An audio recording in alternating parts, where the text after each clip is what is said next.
All right. We should start talking because we're live now. Did you just get a notification? I just got told I'm live. So we're going to try and be professional, and we're brought to you by Emotocons. So that way you can send motocross emojis to your friends, because why not? Motion Pro, who makes awesome motocross tools and dirt bike tools, street bikes, and Sharper Image. So if you need to get your roof redone after a storm or something, right? What do you guys do? Sharper Homes does roofing, siding, gutters, all the goods. There you go. In Grant Park, Illinois, though, it's kind of a. I feel like you already know anybody watching this from that area. Yeah, probably. I don't know. We're all over. What, the show? Everything is all over, right? That's true. The internet is everywhere. And Stroker Industries with the trigger. Now you don't have to spill fuel on your gas tank.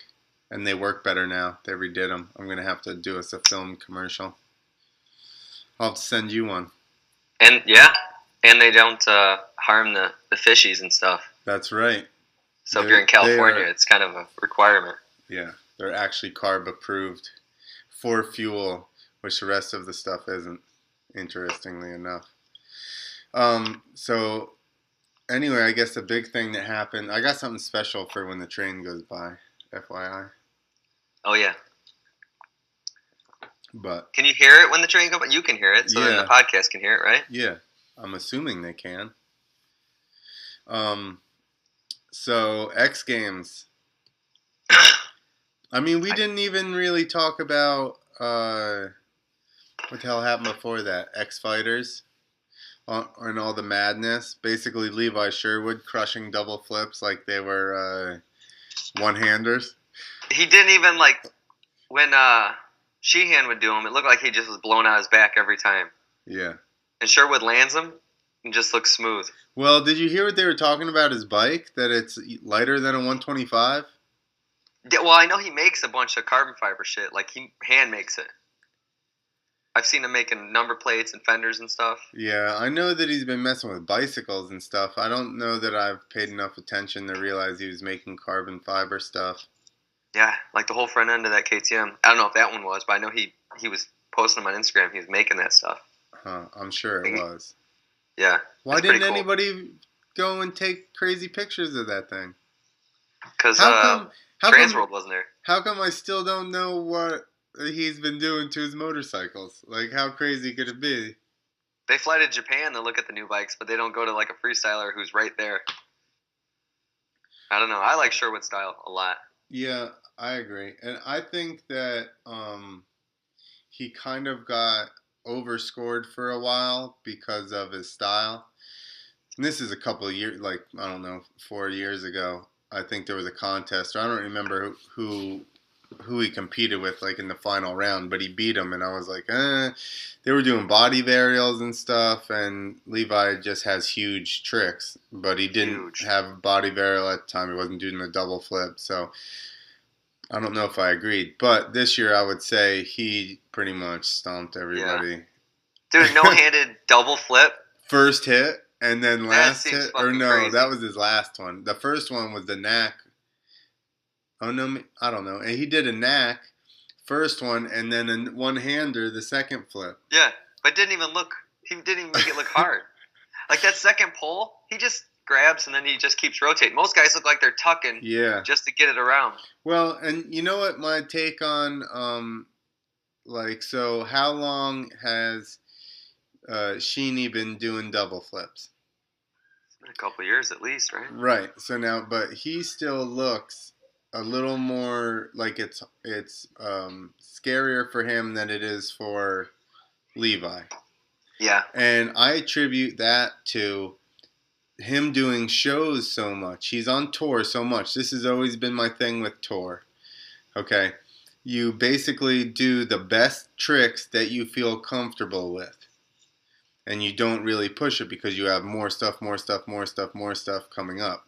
So you end up sitting at a level instead of continuously pushing it.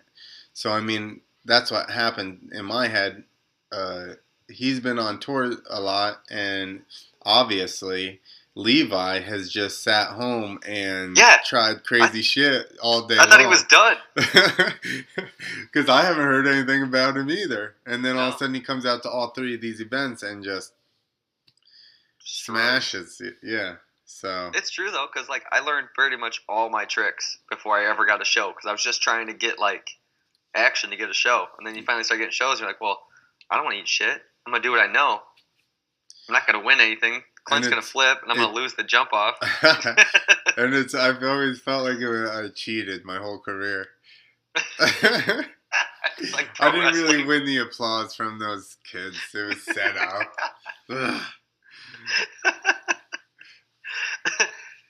Would you get the win, and everybody like the other 2 riders are like, whatever. Yeah.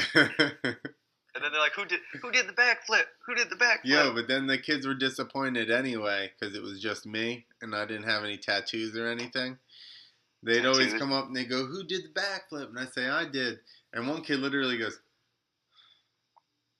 and looks me up and down, and he's kind of like, I go, what's up? Or I was like, sorry, just me, dude. And he like looks at me, and I was like, not enough tattoos or what? And he goes, well, a couple would have helped. And and I was like, because the other, I think it was like Jason or somebody else with me. You know what I mean? He's got a sleeve, and a mohawk. Yeah. And they're like, this guy. Oh shit! Or they come up like, man, that backflip was awesome, and then you're just like, nah, that was Tim Dyson down there. The dude in his 40s, killing it. I think that's why Levi has a mullet now that you say it, because he's just like, I don't think he doesn't have tattoos. He's just like, I'm just gonna grow this gnarly mullet and just run this. I was just. Somebody's internet's freezing up. Yours or mine? Uh-oh. I may have to stop watching us. Nick, come back. Come back, Nick. We lost him. Look at him. I'm right here. Oh, now you come back. I've been talking the whole time. I can hear know. You the whole time. Well, that's fine. But you were stuck like this. Now you're stuck like that. All right. So what'd you say? It just gave me a warning saying there's an internet connection problem. So I was watching on YouTube because I don't have ESPN, and me and Chris are watching it. I'm like, "Did you see that mullet?" She's like, "No." And then he did a flip or something, and you could see it like, yeah. And she just goes, "Oh my god!" Like disgusted. It was awesome. She's like, "Does he think that looks good?" I'm like, "No." I'm like, the only reason we do anything that girls think looks good is to get girls. I go, but once you get like a talent or money, then you do what you want to do. Yeah, because you're like, I don't fucking need you. She's like, so he thinks that looks good? I'm like, no, he thinks it looks fucking cool and funny. He's always gonna do it. And he can pull chicks anyway. So yeah, that's what I'm saying. So like, once you can do that, you're like, it's like another challenge. It's like, yeah, I got a hot chick and I got a mullet to my shoulder blades. I love it. I bet it works better than you think. Maybe because they think you don't care. Maybe in New Zealand, maybe everybody's just rocking mullets in New Zealand. Well, then the other guy had a mullet. Chrissy's like, is that like a hipster thing now? Maybe we need to Google like New Zealand mullet trend or something. Maybe they all got mullets going on over there. I'm afraid to get on the internet. Yeah, that's true. There's been a light breeze around here, so the internet's been like kind of. It's always breezy out there, I thought. Did you lock up again? Don't search anything on the internet, Nick. Don't search it. You're frozen.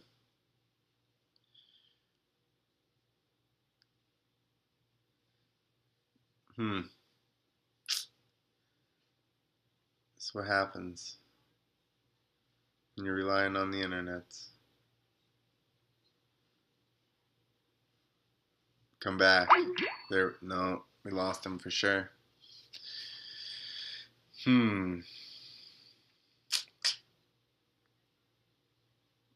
How's it work? Do you wait for them to call you back, or if you call them, do you call back? Like, that should be the rule, right? Whoever called, calls back.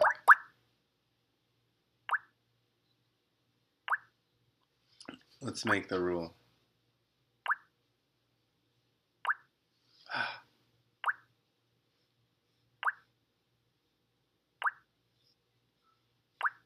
No. Alright.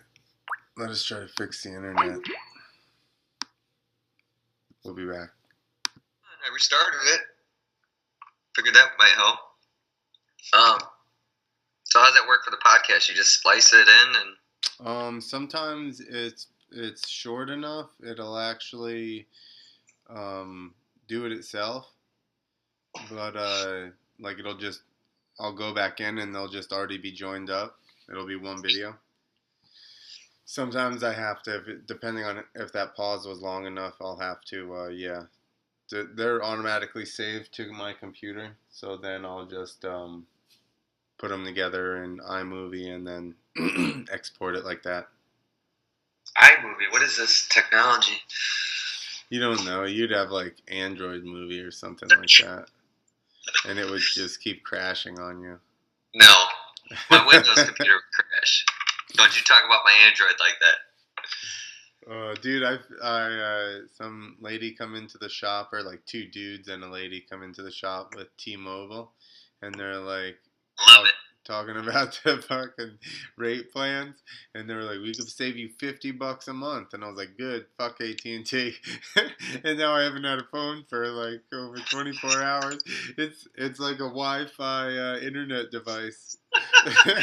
It's a tiny iPad. You got T-Mobile? Yeah. What'd you get? You got an iPhone, right? Or no? Yeah. I got T-Mobile, so when we talk, man, it'll be high def talking. Shit. You couldn't have had T-Mobile when you were on the road. It never would have worked. Exactly. I was off the grid when I left town. That's why I always had Verizon or AT&T, but now I'm like, I live right outside of the biggest city in the friggin' world. Like, you would think that T-Mobile would have service here. I hope. Sure, dude. In Grant Park, T-Mobile's the shit now. Oh, like, everywhere I go, I got T-Mobile, no problem. And I have unlimited data. Yeah, exactly. Well, that's the thing. I had unlimited AT&T forever, and then when we started having the...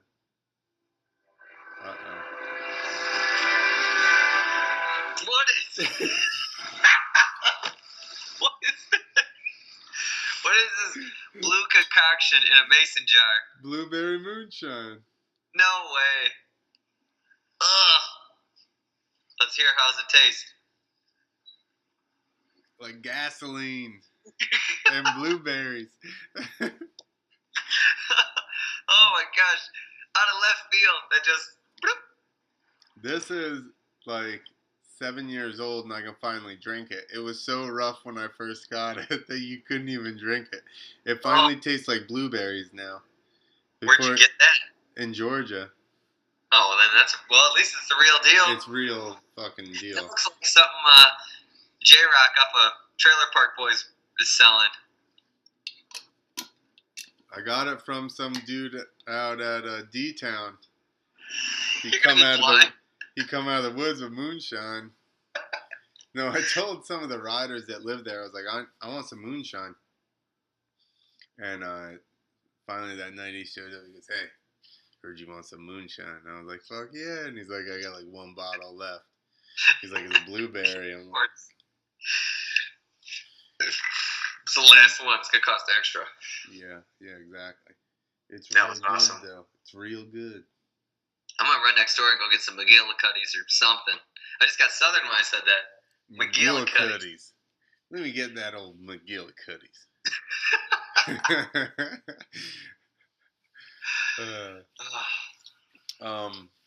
Okay, so yeah. That was freestyle and best trick. I watched freestyle, best trick, and best whip. See, we went to a winery on Saturday, and then when we got back, I had a little bit of that moonshine, and that's all I remember. I basically woke up on the couch as Destin Cantrell won the gold, and I was like, "What the fuck? Destin won?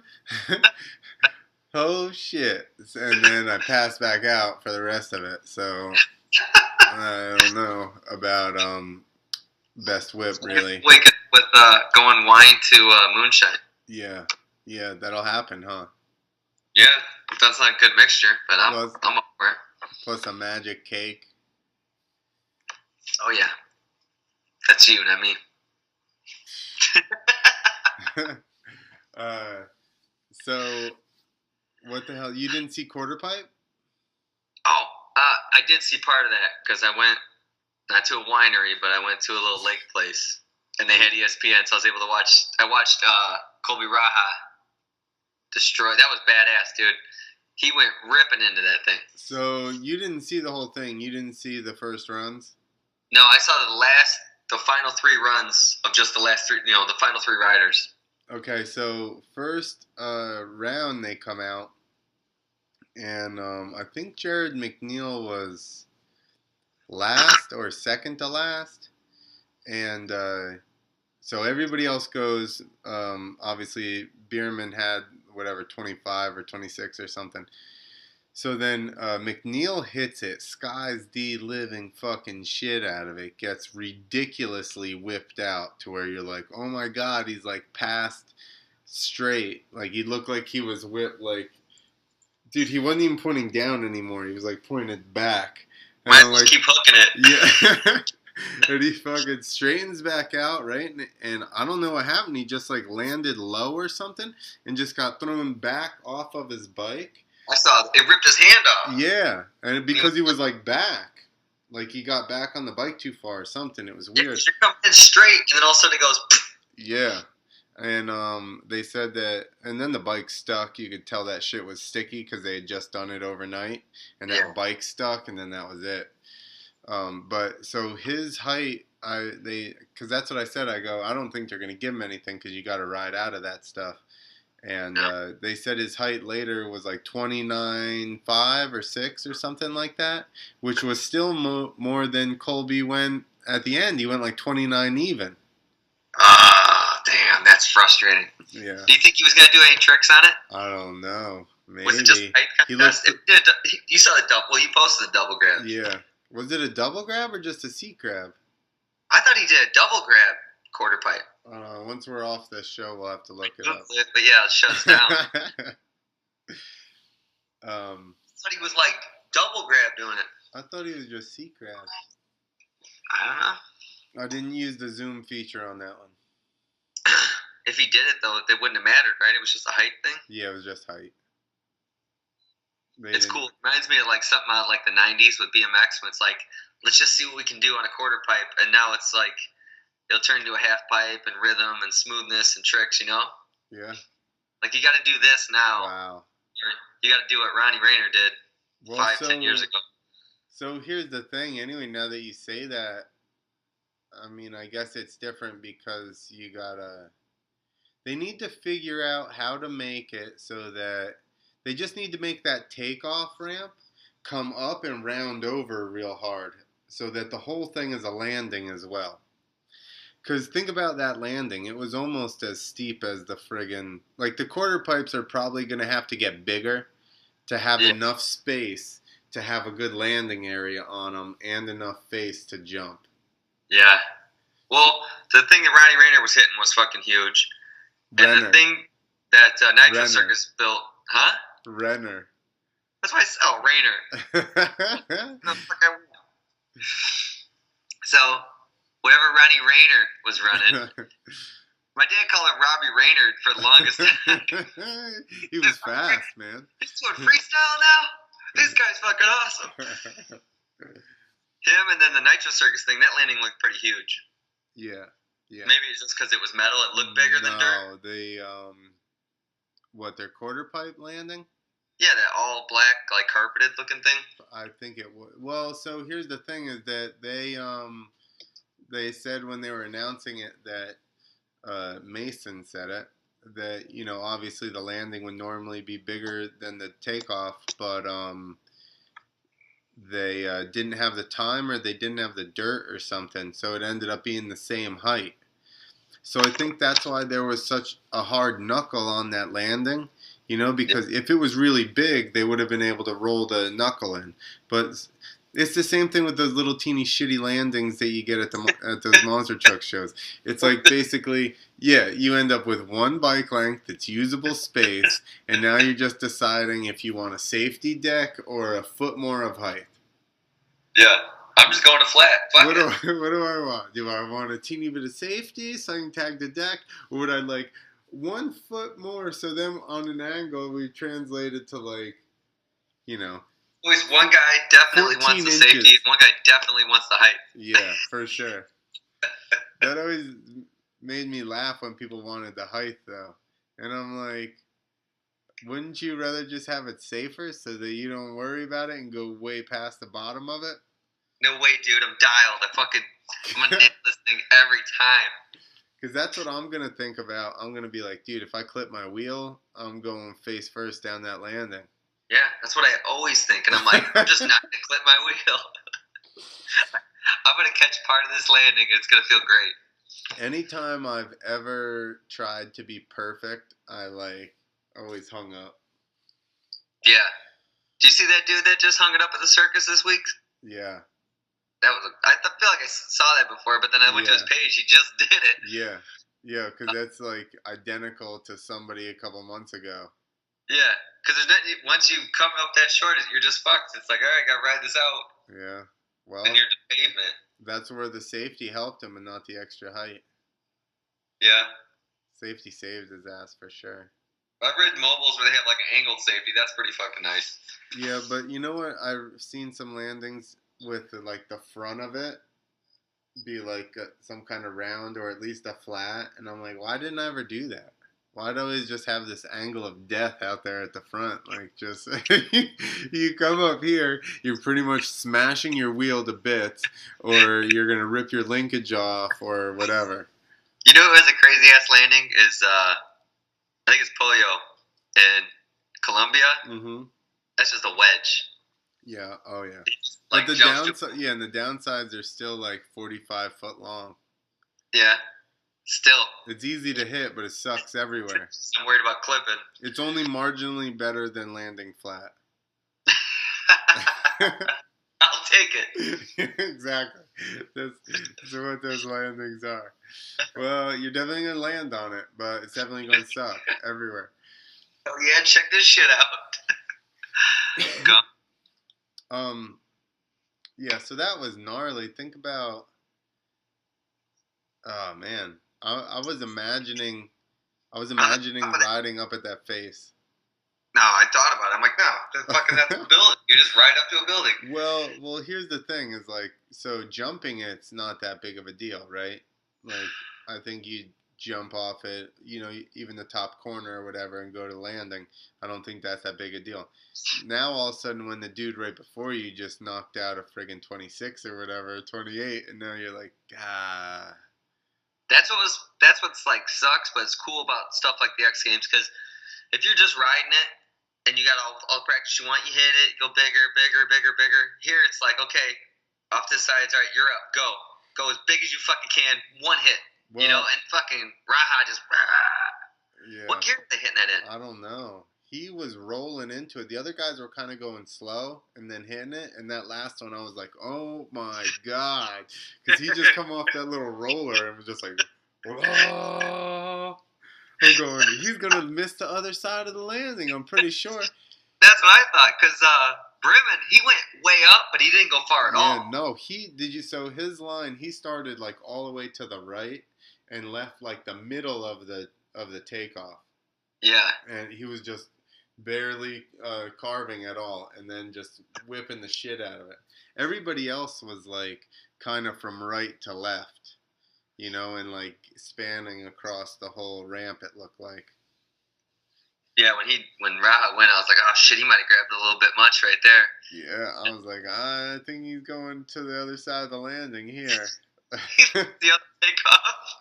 Do you see what it said on top of that landing? They had like a banner up there. Yeah, the ultimate price or something like that. And I'm like, wow, gnarly. Who made that up? Is that even an advertisement, or is that just? Yeah, that's an advertisement for like the army, like it's the Navy. That was the Navy high air thing, and the ultimate. It's to remind you of the people that died, and they put that on the top of the damn That's what I was thinking. I go, that's fucked death up. landing. As you're coming down, you're just like, oh shit. The ultimate price. Fuck. I went too high. Dude, it seems like the X Games were better this year because the past couple years, I feel like, I don't know, I didn't even know the X Games were coming up, or they just didn't seem.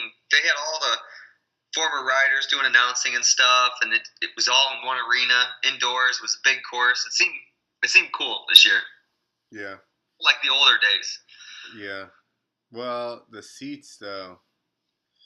You see how empty the place is? Like, I don't know. I don't think we'll ever compete with fucking football. That's crazy. The thing is, like, back in the day when X Games first started, it was like when it was free. I mean, that's probably a big deal too. Like, when it was in Philly, it was free. I went to Philly when you just showed up and funneled in there, and it was like cattle, dude. There had to have been 100,000 people there, easy. And that arena holds, what, 75 or something, probably? Well, and we're spoiled now because you're going to see it in 20 minutes online somewhere. Yeah, it's true. It's not the same, but... I wonder how much that's killed. You know, it's like, does that kill events or does that help it? It should help it, right? I don't know. Well, I feel like X Games doesn't hardly advertise. I'm always like, oh shit, X Games are coming up. Yeah. When I was younger, maybe because I was younger, I was always like, X Games are coming up. I'd plan my day around it. I don't think that I don't know. Maybe you don't watch as much TV or something. I'm off the grid. I don't know. It just seems like, well, this year seems better than past. Like, because it was a whole event. Maybe it's the riders. It's more like, maybe these guys are more throwing down like they did like in the early 2000s or something. I don't know. It just seemed cool. I didn't really get to watch it, but it seemed cool. Like the hype around it, what I saw online on the tubes. I do still like the X Games format. I think that the Nitro Circus format kind of is its own entity. I like the festival style of the X Games. Like a whole weekend? Right. But I also like the way Nitro Circus was done where they broadcast everything live.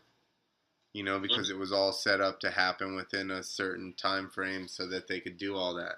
So, I mean, I think that's a genius move, too. It's like, which one's going to pay off more? Yeah.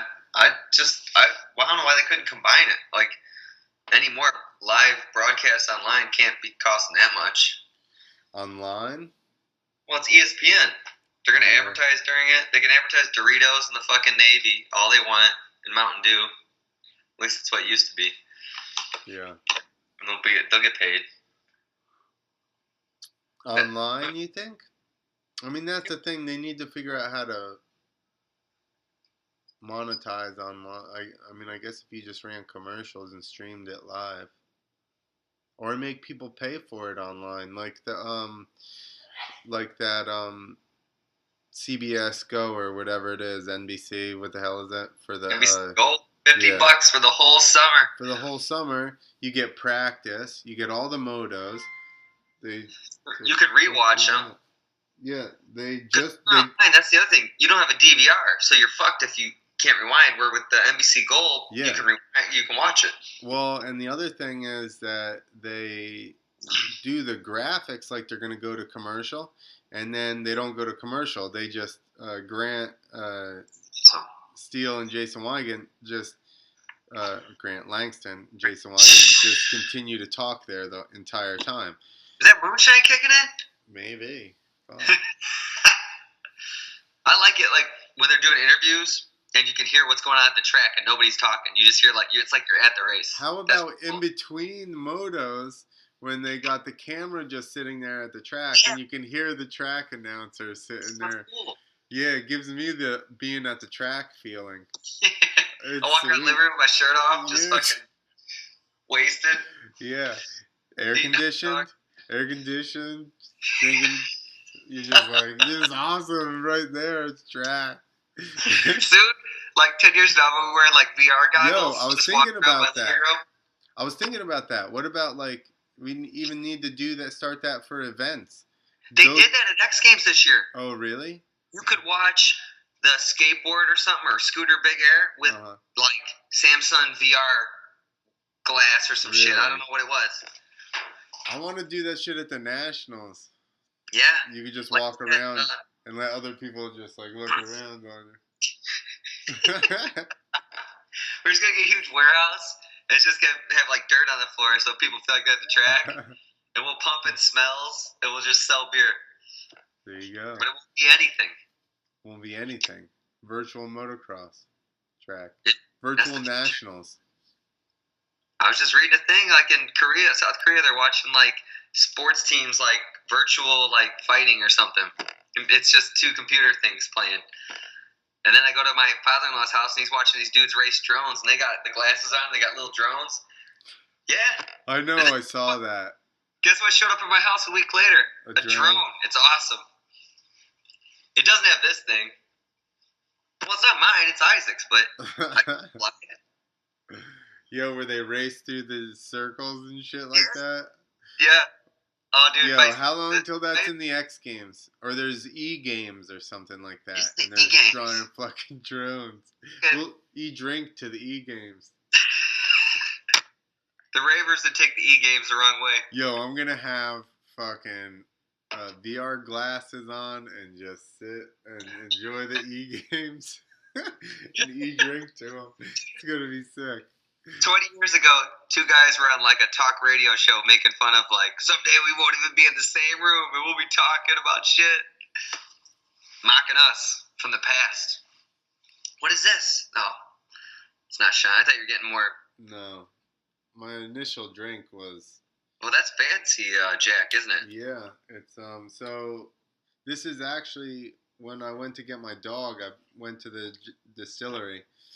And I got this Jack Daniels, so it's like 4.5 years old, which is unheard of. That's how little I've been drinking whiskey. I've been drinking tequila recently. Ugh, I hate tequila. Because you're a girl. Chicks hate tequila. I got Chicago beer. You just like to talk about fisting. Yeah, Fist City. I've seen it behind you. What else happened that was cool? Graffiti on bikes. Let's talk about that. Yeah. Another controversy that we'll have to get to. Or maybe we should... Just go with it. Go. I'm afraid I'm going to forget about it. So, allegedly, Josh Hill posted a picture on Instagram showing that you could buy retweets. Oh, shit. I saw something about this from Bobby Lee. So they're claiming, I guess, allegedly, they may be inferring that Destin bought a bunch of retweets. Destin and Putin? Huh? Destin and Vladimir? Yeah. They set it up. Oh, that's funny. I was wondering, because I saw Bobby Lee posted something about we don't buy retweets or some shit. Yeah. This is a super slow train. It's going to fuck us up here in like 30 seconds. Whatever, I'm not drinking any more moonshine. Look how fucking slow this train is.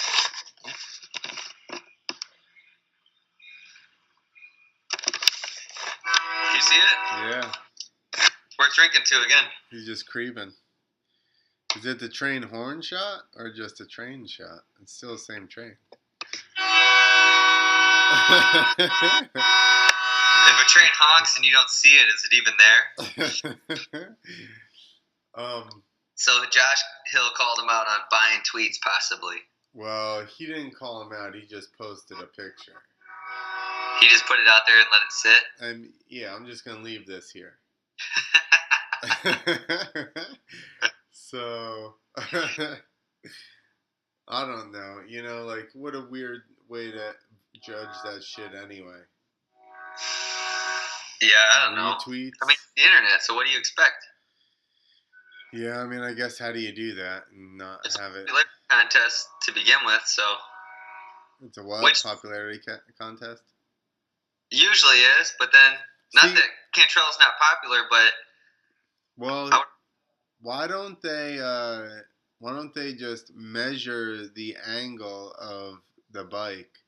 yeah, but how? Left, right, up, down? Put whatever the most off axis. So they're gonna have to put sensors on the bike or whatever. On the axles, not their butt. What if you did a huge butt whip? Not your butt. The bike itself. You're trying to turn the bike as much as possible. Somebody would hack the sensors. That's a possibility. There you go. Well, look Damn at who it, tweeted. technology. We need to just do old style crowd applause meter. Yeah. And then all 30 people could have voted. From in the stadium. They're like, that's pretty much a standing ovation. There's 28 out of 30 stood up. Everyone gets gold medals. Yeah, I saw something about that, and then I don't know. I mean, Cantrell's badass at whipping. Yeah, for sure. And like, that's the weird part. How has he not been in that shit before? Yeah, because I feel like his turn downs, now everybody's doing turn ups or anti whips. Turn downs are almost the older style whip. He's been doing them for like 10 years. Yeah, huge. Why was they fucking 10 years ago? But he can do regular whips big too. Although the pictures I saw of McNeil, I haven't seen anything of Parsons. I know he can get under it like a madman. But I did see one picture of McNeil, and I mean, his bike is completely fucking vertical. Dude, you gotta slow-mo that stuff. Because, like, you can see whip neck, that's fucking crazy. And then you look at it slow-mo or a picture, and then you really appreciate how... Did you, you said it's all online? Yeah, you just YouTube XGames 2017, and then it's broken. I think XGames posted it.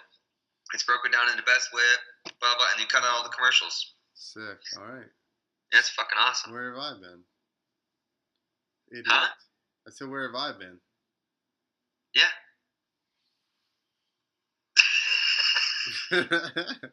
Moonshine's rolling. Fuck. It's Jim Beam, or it's Jack Daniels.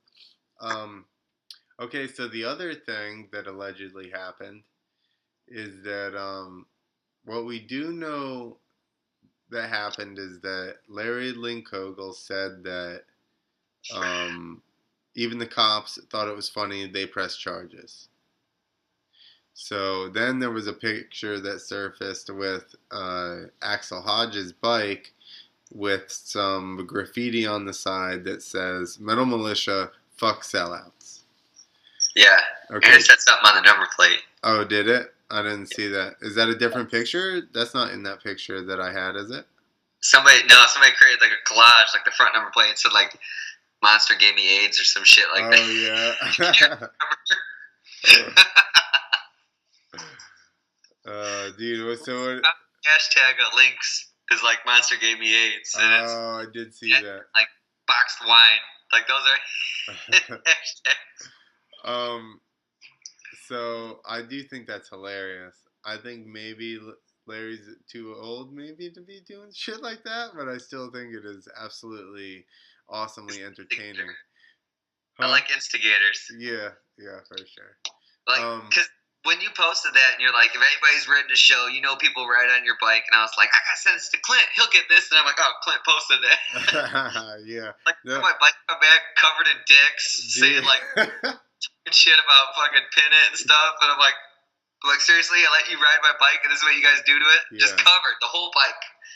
And I just wrote it like that. We used to write on each other's shit, so you'd be just sitting there like writing, and then it was writing stuff on your arms. Everybody's forearms would be just covered in marker, and then eventually your bikes would be all written all over and stuff. It was pretty much just how that went. Hartman was the worst of it. He'd always start it, and then he'd end up. I wouldn't even do it because it would escalate to like their faces being colored on and stuff. And I'm like, listen, I'm not fucking. I'm not. You're not sharpieing my face. We're gonna have an issue here if you sharpen my face. Okay. So let's just not even do it. How about that? Drawing him. Yeah. So here's the thing, like, why was his bike even there? Was he that guy that rolls up to the track and isn't gonna ride? He broke his wrist. He had a broke wrist. I know, that's what I'm saying. Like, I was gonna ride. I don't know. He's badass on a bike, but Yeah. I did see it's Slade or whatever on his bike. Yeah. And whoever posted the picture of the side and the front number plate, it was Bobby Lee posted it. And then he showed Colby Raha with the Slayer shirt. He's like, that's a real fucking Slayer shirt or something, ripping on the Slade stuff. What's his name runs? Slay. I don't know what the fuck it is. Yeah, well, that's just his nickname. And then he was just busting out Dirt Shark, because Dirt Shark's his brother, right? Yeah. Okay, yeah, so he was just calling them both out. Who Bobby Lee was? Yeah. Somebody's like, you're on a roll today. Do you ever see Bobby Lee wipe out on that backflip? No. And before the dust settles, he's already running. Dude, I was at an XGames after party a long time ago, and I'm standing there with this. I'm talking to this girl, and she's like, "Make me another drink." So there's these bottles of alcohol, so I grabbed the alcohol to make her a drink, and it was Bobby Lee's and all those, and he was just like, and I was like, "All right." I was like, "You're gonna have to make your own drink." Dude, I became friends with him on Instagram or something like a bunch of years ago, and I'm like, who's this fucking massive dude with like face tattoos? And then I'm like, oh, he's riding. And all of a sudden, that's when I saw him like do the flip. He like ate shit, and like before the dust settles, he's running out. I think it was at Fitzpatrick or something. He's running out of it, and then he like disappeared off of the internet, and then I don't know. And then I just now started seeing stuff again. I probably unfollowed him or something, like, I don't know. I get drunk and I start like picking people off my thing. Well, if they don't post for a while, you get rid of them so that you can keep your number at 420. Not me. 69. I'm gonna follow 42069. I did make it. You better pick that up before Dad shows up. From smacking me. Look what I found in my desk from last week. I found this today. Yeah. It's been in here fermenting in my desk. I bet it's delicious. This is the benefits of not working for the man. I know it. We got some Polish beer in the fridge at work right now. Zweski? Is it white? Yeah. It's good stuff. I like it. The other guy was not too pumped on it, but I'm like, I think it's good. Was he a beer snob? He drinks watermelon beers all the time, so I'm pretty sure. I was like, oh, sorry, it's not a beer cooler, bro. And he's I can't believe you even brought this guy into the conversation. Well, got a Bud Light Rita for him. Exactly. I'll have to steal it from my mother-in-law, and then he can fucking have it. There you go. Zwicky, that's the beer, right? What? Zwicky? No, Tisk. Oh, I've had that too. They have a little goat on it, on a string? Or what? A boat? Sometimes you buy a six-pack, there's a little goat, and it's on a string around the neck of the bottle. I don't know, it must not be that Polish. You know where that's it. You know where the second largest Polish concentration is outside of Warsaw? Tisk. Chicago. Do you know that Shiner Beer is a German? Shiners are, well, I guess that's the name of the town, but maybe it's just a rich family, German Shiner family. Bock? Yeah, it's Germans. You know what number one immigrant into Illinois is? Germans. My Wikipedia game is strong. Game is strong? My Wikipedia game. Oh. ethnicities and fucking. That's all I got, though. Don't ask any more questions. All right. What else? What is that? All the moto events? We go over all of them? Do they have scooters at X Games? Not yet. You know what's crazy? They were showing Jackson Strong, and they were doing a thing about last year, and I watched last year. I didn't even know this. When he tried that double flip off that like quarter pipe on it, whatever, he got life flighted to the hospital because he thought he fucked up his neck, and then some. I was there. I talked to him about all this. I didn't know any of this till they did the thing on it. And then the fucking guy from Best Whip got life flighted there, and he asked if he could get a ride back on the life flight. He had asked as soon as they got done, because it was like they thought he had like tore his jugular open or something like that. So they rushed him to the hospital. They did like an MRI on him, and normally it would take time, but because it was such a, you'll bleed to death, they like turned it around really quick and they got it back to him. So he goes, okay, can you guys give me a lift back to the X Games? And they were like, ha ha ha ha ha. So, because he said they were still standing there when they came back in and were like, you're okay. So he goes, can you give me a lift back to the X Games? And they laughed at him. And then all of a sudden they go, hey, we just got a call if you still need a lift back. So that his guys were getting ready to clean. They were like loading up shit, and they were getting ready to go back over there. And he calls them back up, like his camera guy and stuff, and he's like, hey, get the bike ready. I'm on the way in the chopper. Get the bike ready. And they fix it, and he literally walks off of the helicopter. The bike is ready for him. He gets on the bike and goes out and rips a front flip on a regular ramp. And that's not even what he wanted to do. That wasn't what he had planned for Best Trick. Front flip? Yeah, that's not what he was going to do. He was going to do something else. Dude, that's crazy. That's fucking crazy that's stuff. That's the best X Games gold story ever. Yeah, I don't know how that wasn't like a whole day of just that, talking about that. Because people even said, like, he does front flips at like 70 or like 80 feet because he needs more distance to pull it off because he does it off a straight ramp. Yeah. That was a cool story, dude. When I heard that, I'm like, that's cool. He's a madman. To gold. Like. With a trick that he can just do. That nobody else in the world can just do. He's like, well, fuck it, I'll do this. I got this one that I've been doing for a while.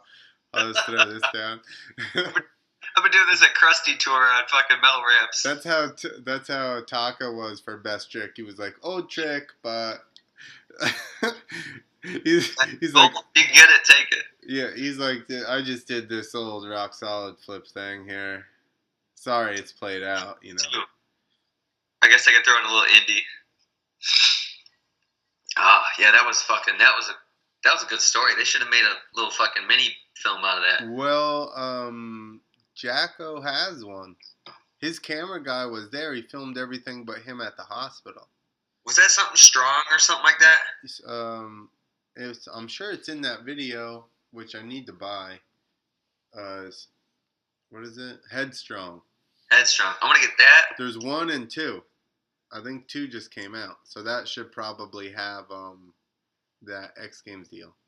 I gotta catch up. That, and I want to get Chasing the Storm 2. Dos El Stormo. Dos the Storm. See, here we run away from storms. But do not chase them. We flee from storms. But you get nor'easters. Yeah. Dude, it's been raining like every day. Really? Or at least every other day. I love rain. Are you guys flooded? You're crazy. You know what's funny is like where I just went on vacation like to a lake, it's all flooded up there. Down here, it's like almost drought.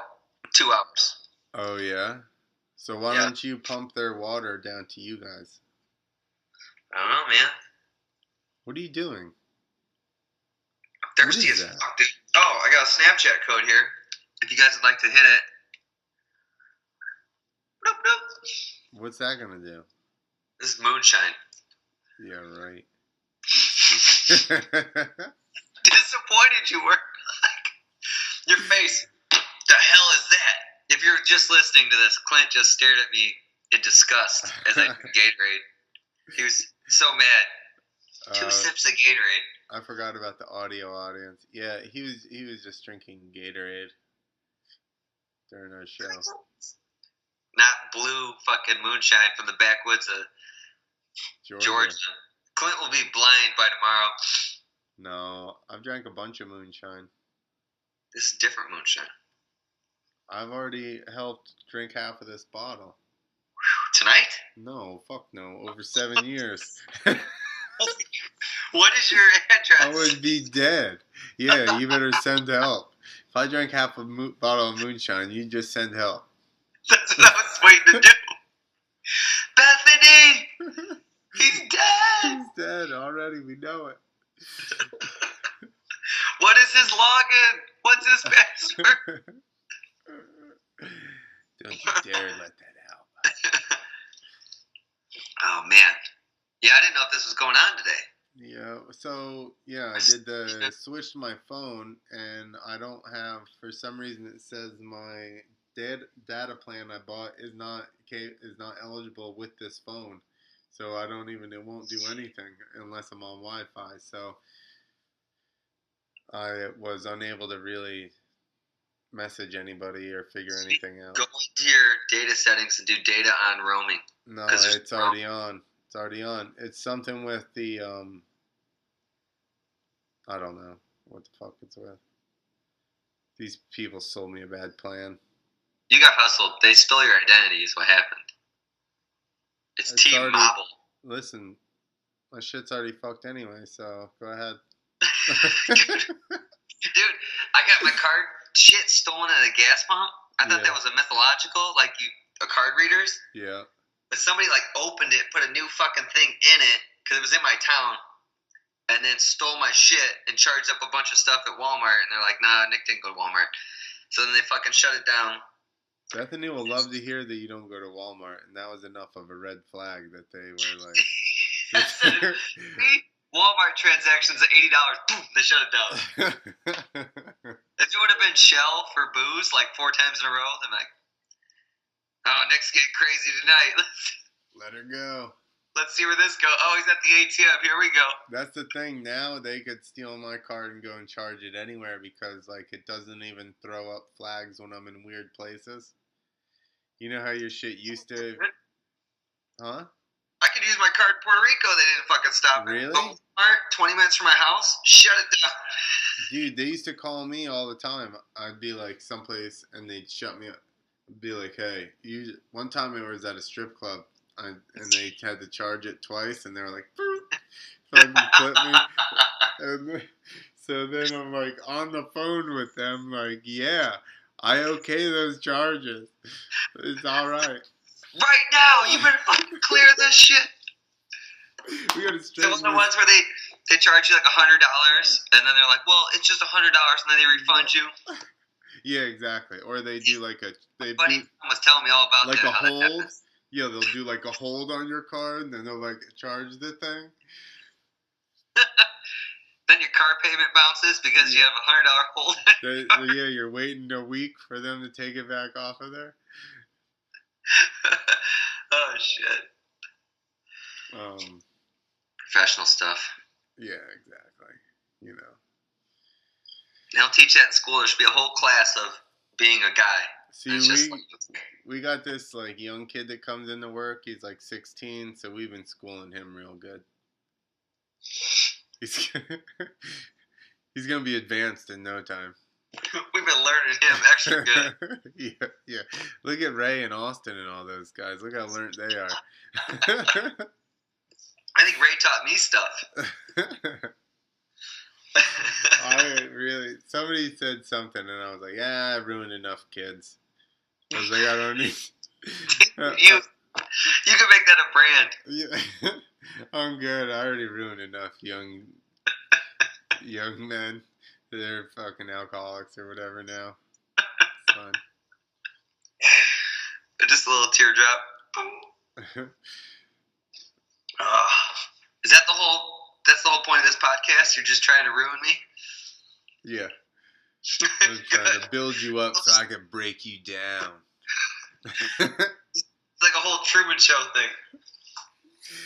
Yeah, next I'm going to talk you into having just the cameras follow you around. We're going to have you a Lily that's just going to follow you around all day long. Everything I'm going to get a little chest mount for my GoPro and just...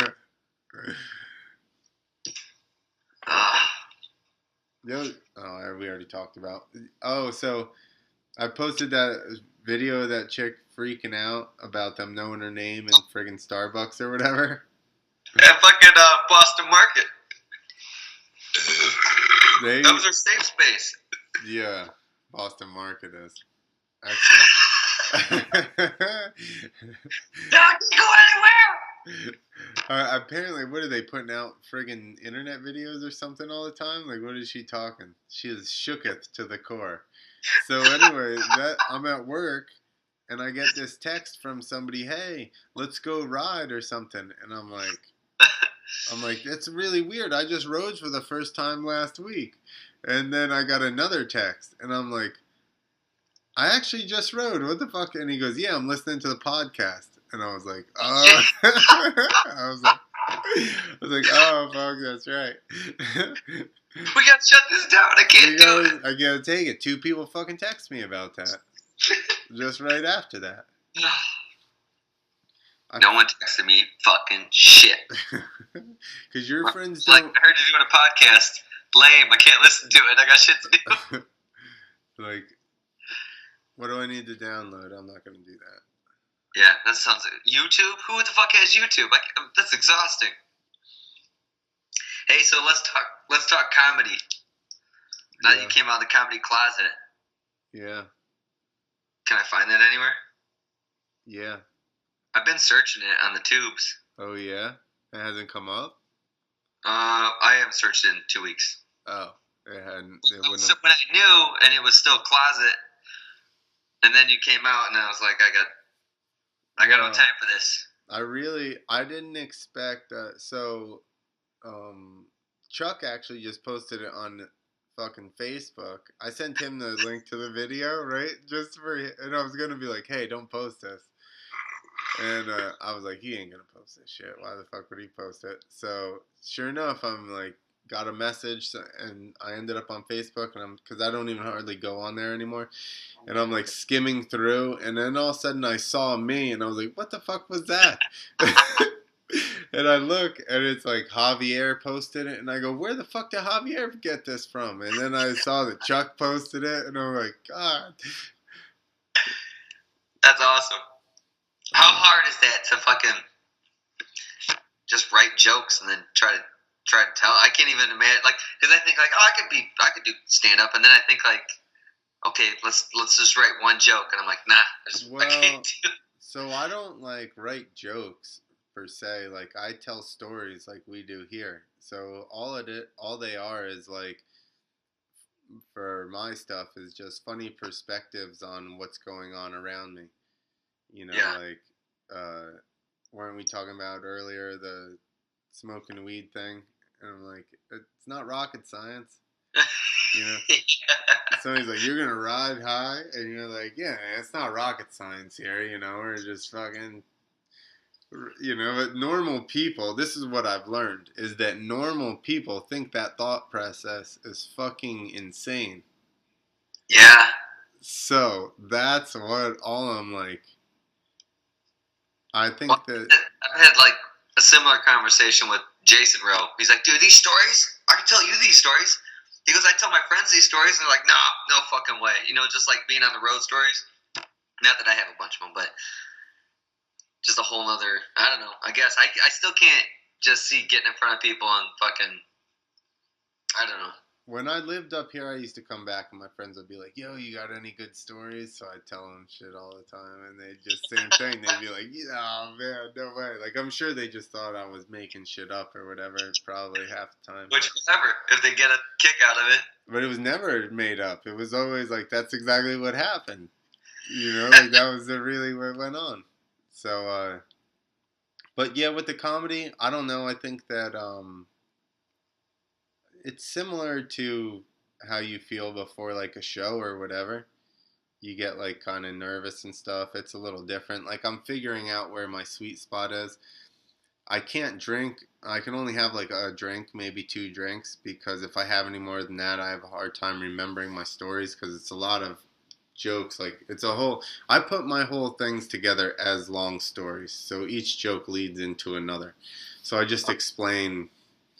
Uh, I don't know. Like I said, I have an interesting point of view on the things that have happened to me or whatever, or the Yeah. take on it. And that's actually the bit that he has up there is talking about uh, people that I've known for a long time are like, aren't you afraid? And I'm like, I mean, people are really afraid to be nervous, but if you ride dirt bikes, you put everything into worst case scenario. And it's like, you know what I mean? Worst case scenario is I sweat profusely in front of a bunch of strangers. Then I wake up in the hospital. Exactly. Well, that's not even worst case. Yeah. So that's the whole. There's a joke in there about that, but I mean that's. Then I go into the pain pill thing, and they wouldn't give me pain pills, and all these people that are fucking somehow getting pain pills for like a back injury that's 5 years old still, and I'm Yeah. in the hospital, and they give me Tylenol 3. That's no shit. They gave me Tylenol 3. I'm like, So you God. snort it, or you roll it up on a paper towel and put it up your ass? Yeah, no, I should have done that because it didn't do anything. You know what the problem is? I'm like too calm while I'm in there. It had just happened. The I'm in shock. I know I'm in shock. Like I'm just. Told him you wanted to go to the other doctor.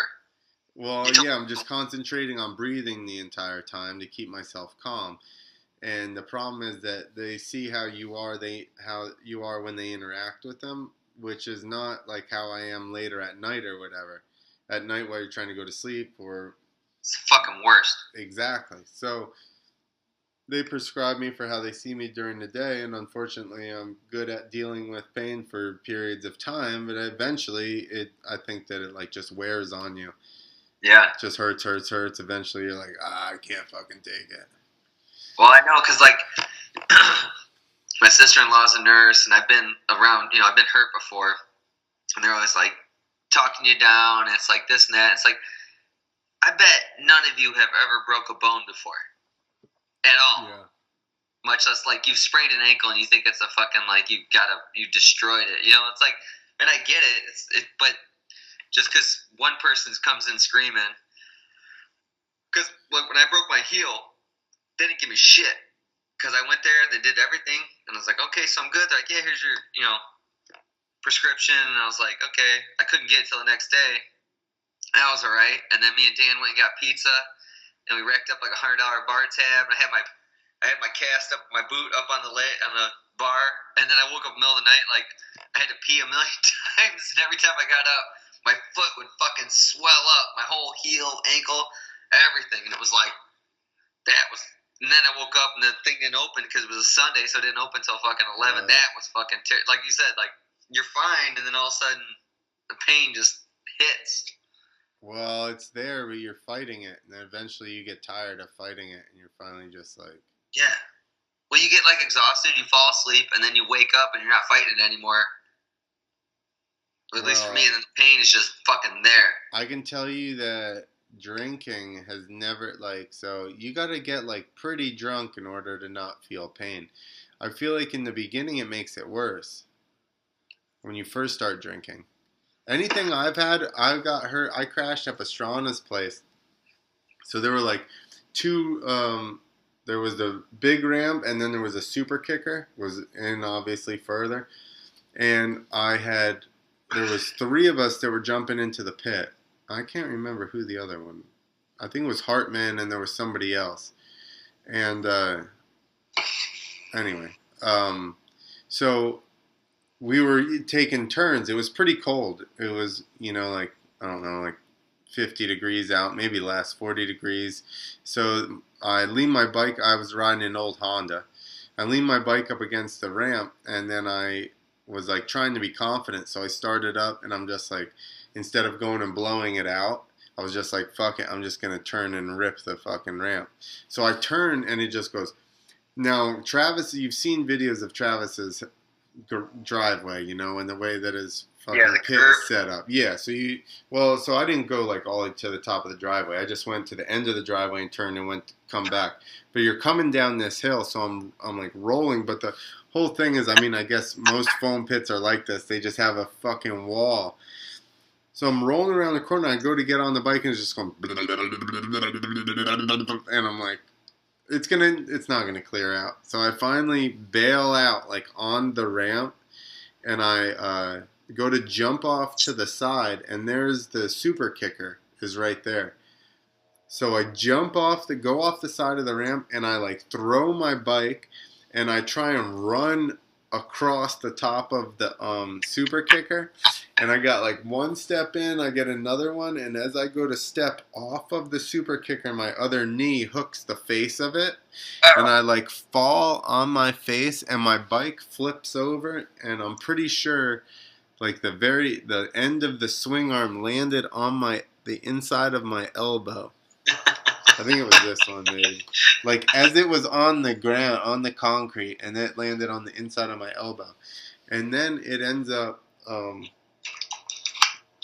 don't remember which arm it was. I think it was this one. There's a mark there. So it ends up, we go to eat, and Travis is like, you should have, this when he started to drink, finally. He goes, you should have a shot for that. Maybe he didn't even drink. He just suggested I have a shot. So I took a shot, and it was like it sucked and everything. And as soon as I took that shot, all of a sudden, like a bump swelled up out of my arm, and my arm started to hurt like a motherfucker. That's just bad timing. I don't know. I think it thinned my blood out enough, like to where it made it worse. I started to swell up.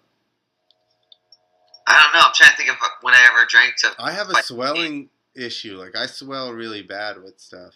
That's why. So I broke my leg on Saturday. I got to the doctor on Monday. By then, the leg was so swollen that we had to wait a week before we could do surgery. And I've had them do that shit before. I've broken my leg before, and they were like, you're going to have to wait until your leg comes down until we put a cast on it, because right now it's going to go down, and then you're going to be able to take your foot right out of the cast. If my leg ever swelled, they'd be like, okay, it's a normal calf muscle. Let's do surgery right now. Brayden wanted to say hi. She really wanted to be on the podcast. Hey, how are you? Good. Did you watch XGames? Mm-mm. You did too. No, I didn't.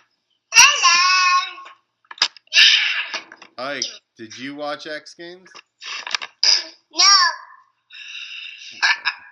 Bad kids. What's going on? You guys got fruit, and he's got a tapas. My telephone. Give me this. He thinks he's Conor McGregor. He just walks around with no shirt on, strutting down the street all the time. Just we got eating squash. apples. He don't care. I saw that video of him you showed me. Which one? The one on Instagram. You DM'd me. Was he with his shirt off walking at the No, he had a button up on Maury Povich or something like that. I was like, what did I say? Fuck you. That badass kid. Oh, yeah, that kid was awful. They should put that kid down, or at least take him away right away.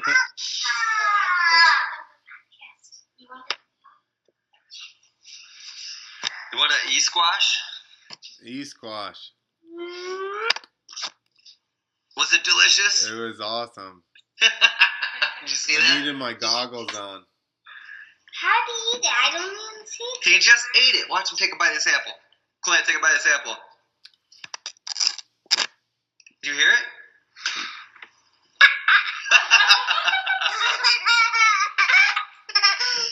For listeners, Clint is eating e-apples that these feral kids are feeding him. Nick is smashing them into the camera. He's full.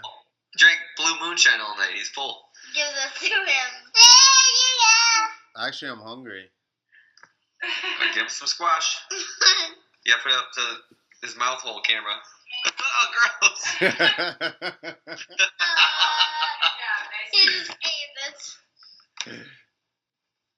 Did you guys, how did my tonsils look?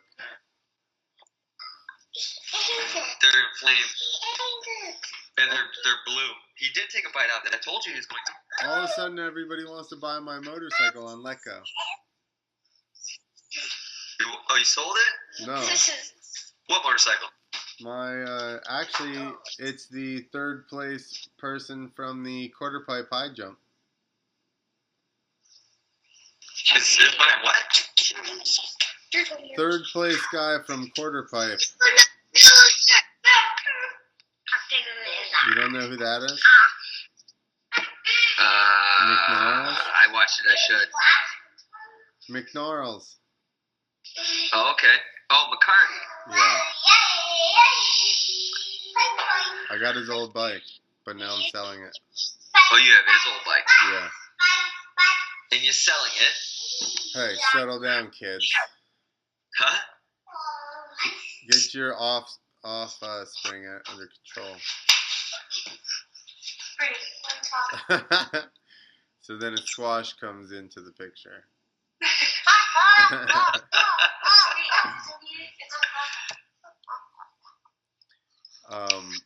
Yeah, McCarty. I'm trying to sell his old bike. Oh, you're trying to sell his old bike? Yeah, for me. It's my bike now. The black one. The black one that I flipped. Oh, that was what that was? Yeah, that that's 450? his old bike, yeah. That was impressive. You went straight from 2-stroke, got hurt, and then came back and flipped a 450. Yeah, well, there was a long time in between riding and then flipping. But I should have switched to a 4-stroke way earlier. Why, it's easier? Yeah. For everything. Jumping the ramps, flipping, everything. Dude, most of the best trick was on 2-strokes, right? Yeah. I think Sheeny was on a 4-stroke. Yeah. And who else? See, that's the other thing I didn't see. That's the night that I drank moonshine after the winery and don't remember anything. Just watched it today, and they were talking about how, like, Sheeny was one of the moonshine was? They're talking about how delicious moonshine was? Well, that too, yeah. They're like, these guys, they all drink moonshine. It's the only way they can pull any of this off. Just like a monster truck show. They were like, I'd be worried if you didn't drink moonshine prior to this. They're probably all hammered, wasted, fist fucking behind the scenes. Like us at the circus. Drinking moonshine, fighting, then go ride the show. That time you tried to off yourself, they thought we were drinking whiskey and fist fighting before the show. Yeah, that's how. It was the Chicago boys just drinking caffeinated pop. I was like, I am not going to have a hangover later. I'm just going to end it now. My head's bumping. And then you're like, I'm still alive. I'm still alive, damn it. I was like, no, people, I'm all right. And then I passed out for 4 minutes. I'm just too durable. I'm too tough for this shit. So who was it? Levi Sherwood, Clinton Moore, Taka.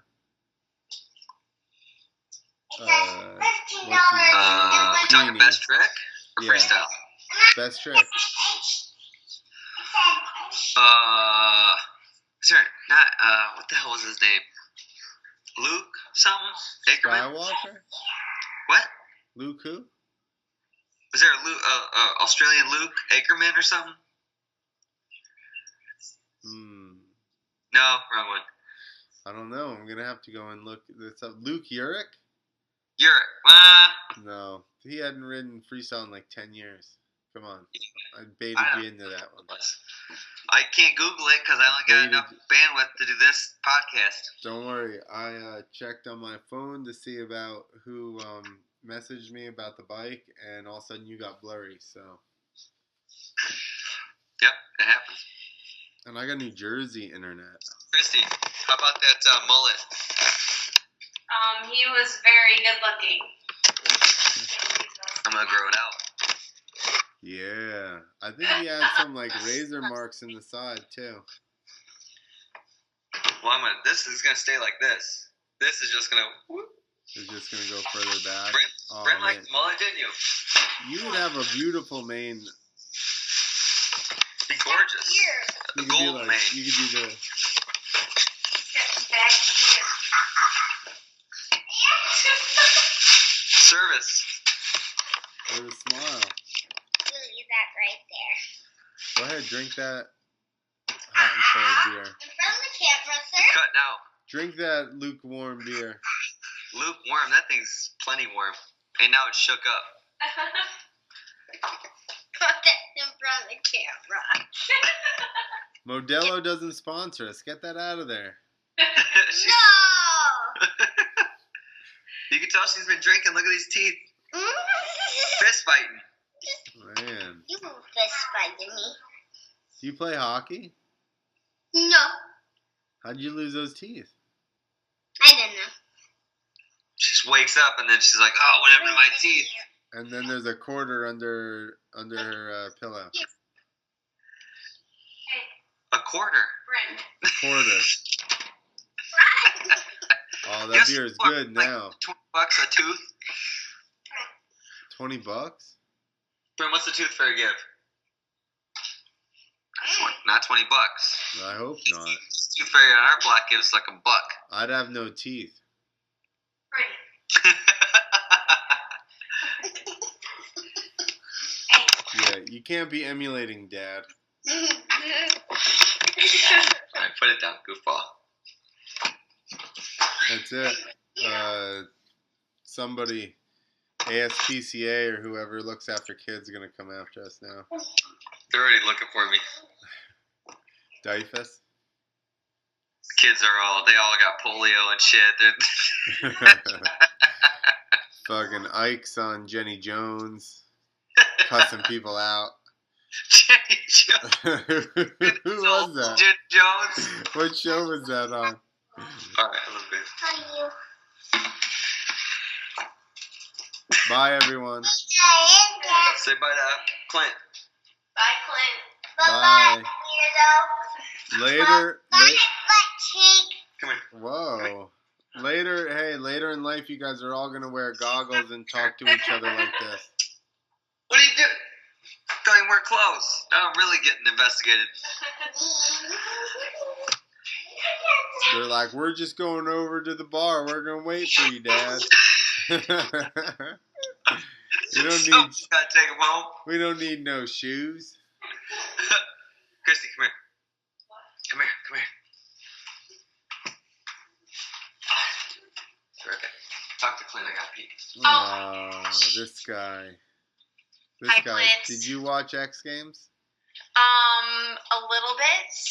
Some of it. He was showing me Levi Shorewood, whatever his name. Get some more squash. It's like a circus over here. I see that. Yeah, we had to let my aunt. Stop, Lauren. One second. We had to let my aunt's dogs out, so they were up with me.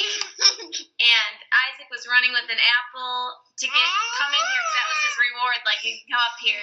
And he fell with his apple because he was dancing about his butt. Oh my Very god. big night. Eat some more.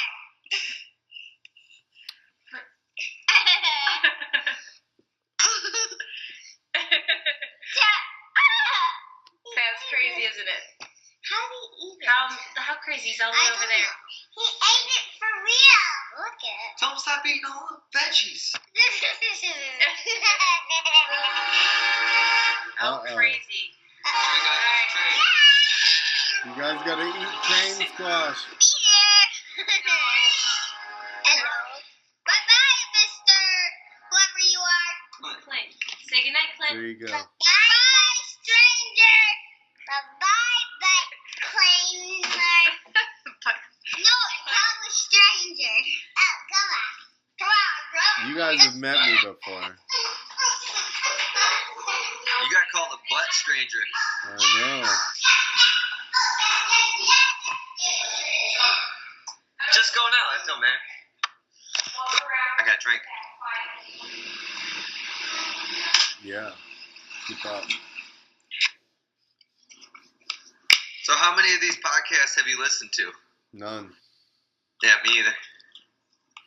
I don't want to hear it. Yeah. Not that it's bad. I just don't want to listen to myself. That seems fucking weird. Yeah. Everybody's voice sounds bad to them, I feel like. Yeah. I feel like mine might feel bad the most. I don't think your voice is bad, though. Aw, say it again, Clint. That's why I have you on here, so I can listen to you.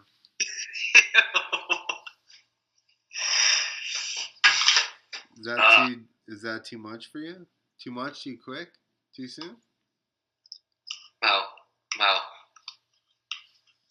Once I start talking about feelings, Nick just clams up on me. Put up my wall, quick. Uno Mas Revolution beer.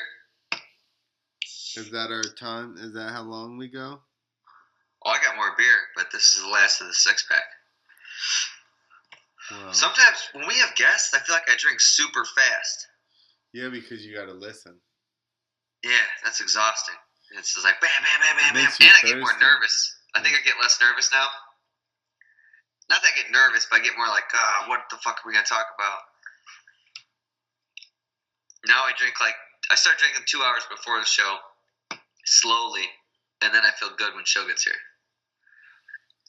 That's what I was saying. I wish I could get drunker to do stand-up, but I can't. Once I start drinking 2 hours before, slow. Because otherwise, I have a thought, and then I'm like, what the fuck? Shit, I just had an idea, and I lose it.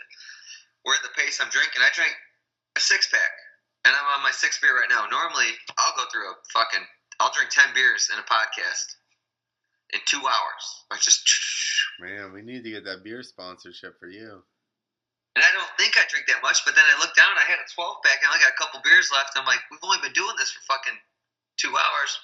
Yeah. So I'm at a better pace here. I get coffee, and then I have a couple beers. That's good. It's good you pace yourself. Yeah. I feel like if I was going to do stand-up, I would just disappear and go do it. Well, like that's what Christie. I did. Huh? That's what I did. I went by myself and just did a bunch of open mics at first. Like, I didn't even tell anybody before I went. How'd the first one go? So the first one, I did this bar in Jersey City a bunch. But it's like I said, it's a bar, and they just have this open mic, and there's people come and play and whatever, and those dudes are just there to play their pool league or whatever. You know what I mean? Drink beer at the bar. They don't give a fuck. They're just... Yeah, they're like, shut up. So Joe. The second time I ever did it, I just went in and I was like, I'm just going to offend everybody, say stuff that I know that general public finds really like troublesome. So I just went in and I talked about like everybody cries about Thanksgiving and the massacre of the Indians and all that shit, and I went on about that stuff and fucking the opiate thing I was talking about, people getting pills when they, somehow getting them even though they don't have injuries and all that shit. And I remember the whole place went completely silent and everybody was just staring up at the front of the thing. I saw a bunch of women's mouths just open. They were just like, and that's all I wanted to do that time was just get, like, I just was like, fuck it, let's see, like, I just want to disrupt this place. I just want to see if I can make everybody mad enough to stare at me and, like, like, how's this going to work? So there's one guy that goes there all the time and does stand-up, and he was clapping at the end. He loved it. But and nobody else just said anything. They just fucking sat there. I guess if we go with that mindset, then that's going to be perfect. Like, yeah, no, like, so the biggest thing was, which that was like right when I first started going, obviously, so I didn't really know what the fuck I was doing. So I was nervous. I'd have 3 drinks before I'd go on, which I later realized is too many. And you gotta find the balance. yeah, it's only like 1 to 2. is a good area. I need to be more like so. I don't know. I forget what book it was, but it was about figuring out like where you the mind gym, and it's about like basically athletes mindsets and stuff like that, and figuring out. Obviously, it translates over somewhat, but figuring out like where you need to be. Do you need to? Are you the type of person that needs to be amped up? Do you need to be calmed down? Like what exactly is your? What do you need? So, That's and it's different for different sports. But I like to be calm and focused, and if I drink too much, I can't remember stuff. But I feel like also sometimes you get you get excited if you're drinking too much or whatever.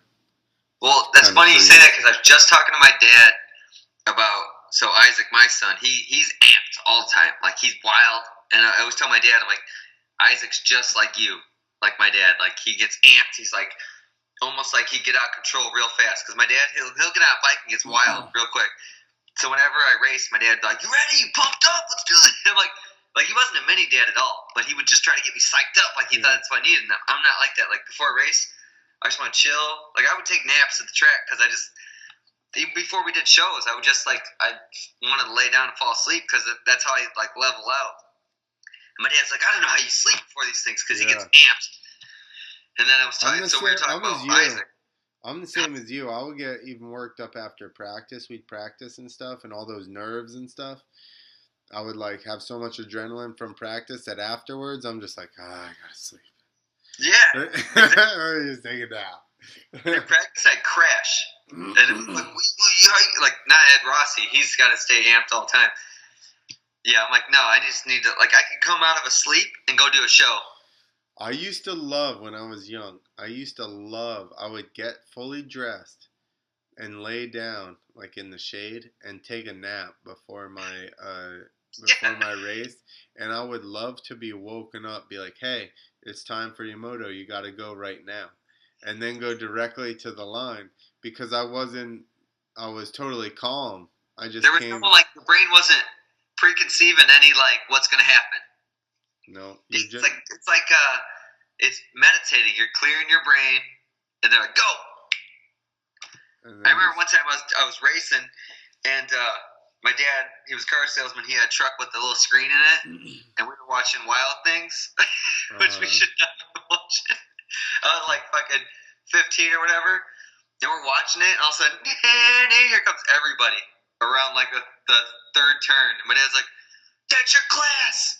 And I'm like, I put on my helmet. He goes out to the flag guy's like, "Let him go," because I wasn't gonna win there, nothing anyways. And they just let me on the track right there, and I just went. But it was awesome because there was no pressure. I went from complete relaxation to racing. It was good. I became good at pretending that it was just a normal day until you roll out onto the floor.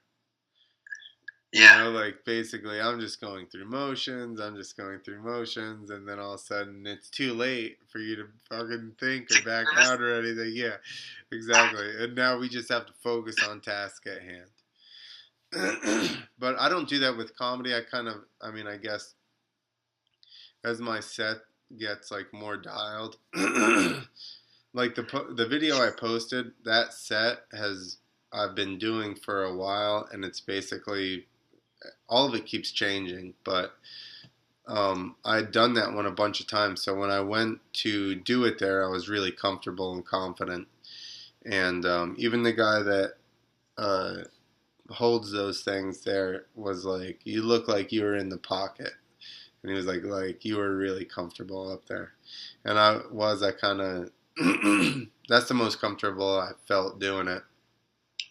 And I think it's because the time before that I went someplace, I did a new set, and then I went back to that set, so it was more like something material I was more confident in. Well, that makes sense. I already know. When you're not aware of kind of what you're doing. Well, and the thing is that you tell a joke, and everybody ends up reacting to it completely different than you had planned the joke. Like sometimes I'm like, here is the punchline, and nobody does anything, and I'm like, oh fuck. So then I like react to my own joke. Like I can't explain my set. I've read my entire set to Bethany right before, like on the train into the city. I sat there and I read her my set, and like no reaction. And then when I do it on stage, it's different because a lot of it's my reactions to what I say and stuff like that, or the little comments that I slip in about what happened. Like so, it's really weird. It is kind of like a I don't necessarily feel like this, but it is kind of like a performance thing. Like it's not a. It's not just reading a joke.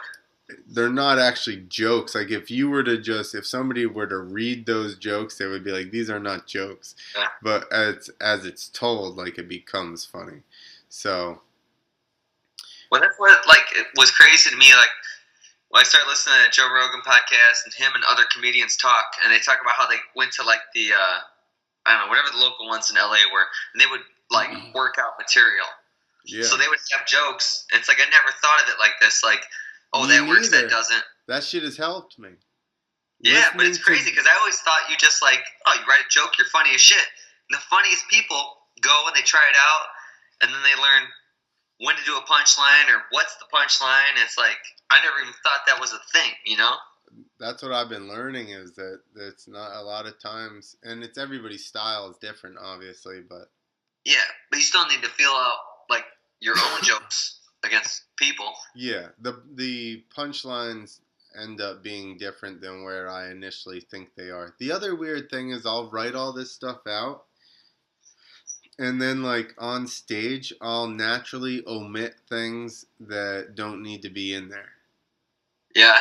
Yeah, like I'll Just feeling just wording, it's too wordy or something or whatever, but I'll just naturally omit that from what I'm saying, and it'll come out way smoother than I wrote it. And I don't know if maybe my writing versus my actual talking style is different or whatever, but it's weird because I will totally on stage, I'll practice it a bunch of times, and then on stage, especially with new stuff, I'll practice it a bunch. I'll keep talking it over in my head to try and remember. I'll write it down too. I write all my sets down, and then I have note cards, and then I'll read through them a bunch of times. That's how I memorize new stuff.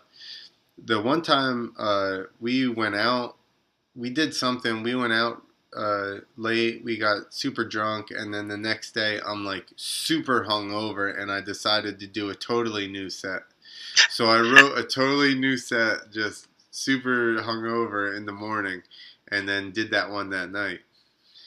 And I mean, it went all right. It definitely needs work still. I only did that one once yet, but I don't know. It's totally different once I get on the stage. That's different than you planned. Yeah. You remember how you did it different? Well, yeah, I'll remember. Because I feel like I would black out.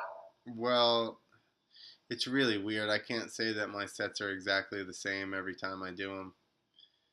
But like the way you planned it, and then you say like you made changes. Because like even riding, we'll do a show or whatever, and then I get done and like I don't remember anything I just did. I don't know if that's just me or what, but well, now I'm getting the videos of them. Oh, okay. So, and I'm doing that more so to try and promote it or whatever, or to show people I can do it to try and book shows, you know. But again, I haven't watched any of those things either. I'm not really a fan of watching myself. Seems like a bad idea. I know. It seems like I should. I should at least listen to it. Right? I want to watch myself all the time. Just 'cause it's like, what's this? Until you watch yourself and then you go, oh, that's what that looked like? That was the biggest whip I ever fucking did. Yo, my heart attacks feel like I'm like angled forward, and then you look and you're like, no, definitely not. Usually, like it's just a wreck. It's like I need to see the video of this. What happened? You're and like, then my front end just slid out. That was horrible. I knew I kicked myself in the head. Yeah. So I don't know. It's fun. It's super fun though. And Yeah, you're in the right spot for it because you got nothing but comedy not far from you. yeah, and that's the thing. I'm like, if I'm gonna do anything, I need to capitalize right now. Like being here and close to New Jersey and everything, it's obvious. It's like obviously the fucking people move here to do this. So, Yeah. um, and my other theory was like a part of capitalizing right now was like get myself into as high a position as I can as quickly as I can before I realize I shouldn't be at this spot. You know what I mean? Like, Yeah, you can't let that mindset hold you back. yeah, you can't do open mics forever because then you're an open micer. Like, you need to do a couple of open mics and get feeling good and then just be like, fuck it. I'm going to try and. So, I found this entertainment booking site and they do a lot of cruises. And it's like a week for like $2,000 or something like that. And I'm like, You practice though. I'm like, I'm just gonna. Well, but the one cruise is like you have to have a 15-minute set, which I can do. And then they're like, and you got to have like a 45-minute set or something. I'm like, that's I can't imagine 15 minutes. it's a little rough. I can't when we're talking and I have my little part of the conversation like for 30 seconds. I just end like that. It's awkward. You know, it's like, fuck, how do I finish something? Yeah, I can't imagine doing 15, much less three-quarters of an hour. I know. I need to. There are some classes and stuff in New York that I want to go to about like emceeing as well, emceeing events and dealing with hecklers and stuff like that. And I really think that if I got into that, like picking some people in the crowd and fucking, you know. Have you ever seen comedians in cars getting coffee? What? Comedians in cars getting coffee? No. You should watch that. It's Seinfeld's thing. Watch that one with I feel like I told you this before. Watch that one with oh fuck, who's the black guy? The guy Steve Harvey. They're talking about that. About what? Comedian coaches. Oh, yeah. Well, I think that that's like I'm leery of it, but I think that there are some questions because some of it says that they'll help you with like dealing with promoters and stuff like that, or club owners and booking stuff. Yeah, that would be crucial. Well, and I think that the whole heckler thing, I don't know. I mean, maybe I feel like there's probably some kind of etiquette. Maybe I could just go no holds barred and just rip them apart. But I feel like once I got into the groove of like picking on people or whatever, I would be really good at that. And we're in America, so you can do it. Because Canada, you hear that dude called those chicks in Canada, the comedian, like called them a couple of dykes or something? Yeah. And now he's getting fined like a ton of money. Because Canada has like a fair fucking, like you can't be mean to people thing. Oh, yeah. You didn't hear that? Well, I heard about the guy. I know what you're talking about, but I didn't hear about the. Oh yeah, he's got a huge. He's going to court for it. I just heard he was getting heat. But what? I just heard he was getting heat. It may have been just when it happened. Well, we're talking about the same guy, this dude's in trouble. Well, it may have been just when it happened that I heard. Because I didn't hear. This is fucking America, so we can call dykes and fucking. Well, I don't know. I'm not trying to be a shock jock, but I mean, maybe no. I don't. I mean, I don't care. But I'm saying I think that if I went into a club, especially in New York, and said some shit like that, I guarantee you I'd get some fucking heat. That's dumb. It's a horrible idea. I'm not an idiot. You gotta know your crowd. Dude. Yeah, they're like... And the one that I do now is good, but like the original open mics, it was like every single comedian that came out there had the exact same point of view on Donald Trump and Hillary Clinton. That's like, so burned out, dude. Exact, and I'm just like... I'm like, I get it. We get it. You're all Democrats in here. Apparently, I'm the only person that's not like full on fucking donkey or whatever the fuck. Establishment is what it is. Yeah, and I'm like, There's another guy. You should listen to him. You shouldn't listen to him. If you would like to. yo, I went to this place called just Art House Yeah. in Jersey City, and it was actually a great crowd. They really responded well, but there was a bunch of spoken word people, and they would sit there and go at me, and I'm just like, listen, clap or shut the fuck up. Don't fucking snap at me. Did you say that to him? No, I should have. Yeah. The next time I go to some kind of whatever, Who really does that as an adult? yo, they were doing it. There was some people sitting like right to my right. They had to have been like 15 feet away, and they're just like, Oh gosh, I don't know how to take that. one girl played her song 40 Acres and a Mule. Oh, she was like, was it a white fucking No. white shame? No. Or what do they call that? White guilt? No, yeah. Yeah. She was not white. I thought she was not white. I thought for sure I'd be able to find her stuff on YouTube or something, but I was not able to find it. But she pretty much just repeated that over and over. 40 Acres and a Mule. This 40 acres, badass piece of property I wanted to buy. Yeah, no, for sure. Listen. No, I wanted to buy it, had a hip jump on it, all this stuff, but I don't have the money to buy it. And I told my dad, I'm like, if I get that land, I'm getting a fucking mule, and I'm tying it up to the front. And he's like, oh cool. I don't get it. I'm like, no, 40 acres and a fucking mule. That's my 40 acres and a mule. You don't And I'm jumping it. Oh, yeah, so this guy I was telling you about, Dave Smith. The Cannon Man? No, he's a comedian. Oh. That's the human cannonball. Dave the Bullet Smith. Which one? The one who flies off the crossbow? No. The one who drives the jet-powered go-kart or golf cart? Jet-powered golf cart? No. Well, which guy is this? The guy that was on America's Got Talent. Oh, is this Jen's brother? Yes, exactly. This is the Cannon lady's brother. I met her. Jen is a Cannon lady. She's fucking crazy. They all are. She goes, hey, it's my kid. I'm at lunch, and they count down to Spanish after it just poured rain, so she tightened the net up. She's like, oh, the net's going to drop. I got to tighten it up with this net. On the asphalt. She's like, hey, watch Brody, will you? We're like, yeah. And then they go, 3, 2, or whatever. Dos. 3, 2, 1. And then nothing happened. He goes, my mom's dead. I go, no, dude, she's cool. Boom! It blows up. I'm like, oh, thank God. I hope she hits the net. Dude, and then we had to ride, like, immediately after. That was fucked up. Why? That kid was cool, though. She was fine, right? Yeah, she was fine. But she was telling me right before she did it how nets have been too tight. She's bounced out, fucking hit the pavement and all that stuff. And I'm like, and then it says to watch her kid. She's like, watch him. Because, Radical Rob's in the fucking cannon running it.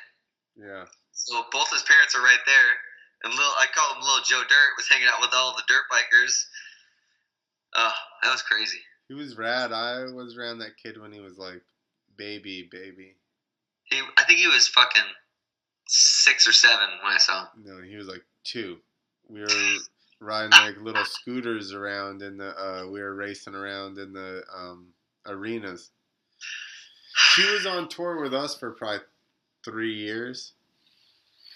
That kid has a leg up on all these other dum-dums. Yeah, he's seen the whole country. He just knows, like, life like you just make stuff happen. There's something to that, you know? Yeah. Yeah, man. Well, guess what? It's almost 11. Oh. Well, whatever, 10 there. Yeah. I'm exhausted. Yeah. I need to go to sleep. What time you gotta get up in the morning? Well, I have to be up like 7. Oh, that's not bad. But a lot of times I try and get up earlier and that to work out or do stuff on the computer. I'm very disappointed now with my work schedule, the lack of working out. Why? Because I like to work out. My body works out in its sleep. I get ultra trim. Doesn't make it. You're just skinny fat. That's fine. I'm fine with that. My body's fine with that. You're skinny fat, bro. Such a fucking New Jersey thing to say. I'm trying to be muscular fat. Are you that guy in his car talking to his cell phone? You fucking skinny fat! Get in the fucking gym! Do you want me to charge you up like Shia LaBeouf? Do it. Do it. Fuck him. When I tell my friends I'm not going to hit that jump, do it, do it, do it, do it. Dude, that shit made me laugh. Aren't you the one that said that that's a real thing? Like that he really has his own motivational like page or whatever? I don't know. I may have said that. Sometimes I go on Google things in my sleep. Yo, I think LaBeouf is hilarious. Le Bois. Like, he got all drunk and tried to threaten people or whatever. Is it because his name is LaBeouf? What does he do? He's an actor. Or what's He's he? an actor. He was in, he's the main person in Transformers. And he couldn't get in Jennifer, what's-her-name's pants. And that's why. He's like, I am the boof. Fuck you guys. He's unstoppable. He's unstoppable. He's LaBeouf. Well, he is, so blame him. Like, fuck him. He's got it. Run with it. He's gonna write his own secret book. It's gonna be called Do It. It's the Do It. Make a see it board right there. Right there, do it. I don't think he's New Jersey, but whatever, we'll do that. We'll go with that accent. Just go with that. Alright. Next week I'm going to be in North Carolina on vacation. So we're not doing podcasting? No, we can. There's internet down there, I think. I mean, if they have internet in Illinois, North Carolina's got to have it. No, dude, we got the best subsidized internet in the whole fucking country. It only cost me $900 a month to have this.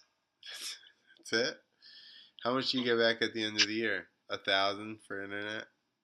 $1,000 Yeah, I get per month? this. I get this and free healthcare for $2,000 a month. That's it? And it's only like the highest tax rate in the whole country. Yo, I had, Our beaches are open, though. yeah, your lake beaches. It's a lake beach. It's a fugazi, son.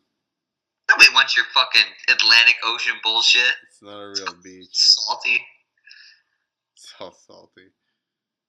At least the salt kills the fish pee. I love the fish pee. I don't remember what I was gonna talk shit on you about. See, this is why you can't drink this much when you do comedy. You forget. Exactly. I'm fucking Exactly. tired. And this isn't even stuff that I'm trying to remember. This is just stuff I'm coming up with. The thought that I can't remember, I just had like 20 seconds ago. That one looks like a bird. The other one looks like a penis. That's its baby. I don't know. You hear the ocean. In those? Yeah. I'm pretty sure that's just the blood in your ears. I can still hear the ocean. We've really digressed, haven't we? Yeah, we have. Alright. But this is good. Usually it starts out this terrible. But we have a guest. You know what I was thinking, real quick, is that we could have two guests for like 30 minutes apiece. Or one guest for 30 minutes. Just be like, hey, we got 30 minutes, put you on. And then we just tell them we have 30 minutes, so we have to run through it, and it mixes it up. Mainly, I was thinking of bringing Derek Beckering back for like 30 minutes here and there, just to talk shit. Or whoever. People we've had before. Like, if it's a new guest, obviously we'd have it for a whole time. But if it's somebody we know, we bring them on. Hey, you want to come talk for 30 minutes? Or Dino or something. Maybe so. I think my thing is I like doing the longer time. The reason that I liked like Rogan's show was that he talks to people for that long and you really get in the nooks and crannies. Like you don't just talk about whatever. You end up, because it's so long and you have that one person, you end up talking about a bunch of random shit. And I Yeah. really like that because that's the that's the interesting stuff to me, is not like what they do. Like that's cool too, but then eventually you need to get past that and just be like, Well, that's why I like it, because on Rogan's, like, they'll talk for 3 hours, and then they start drinking about halfway through. Well, not always. yeah, some people But don't drink. if they do, and then yeah, I get it. But I'm just saying, sometimes it's just putting it out there. I don't give a fuck what we do. You do. No, I don't give a shit. Well, right now we're going to sleep. Just play That's good. snoring for the next 40 minutes on a podcast and see how long people listen. No, I don't think we can tell that. I'm pretty sure people have already stopped listening. Well, maybe they're mowing their grass and listening to the podcast. It's true. Right now they're like fast forwarding to A the next week one. from now.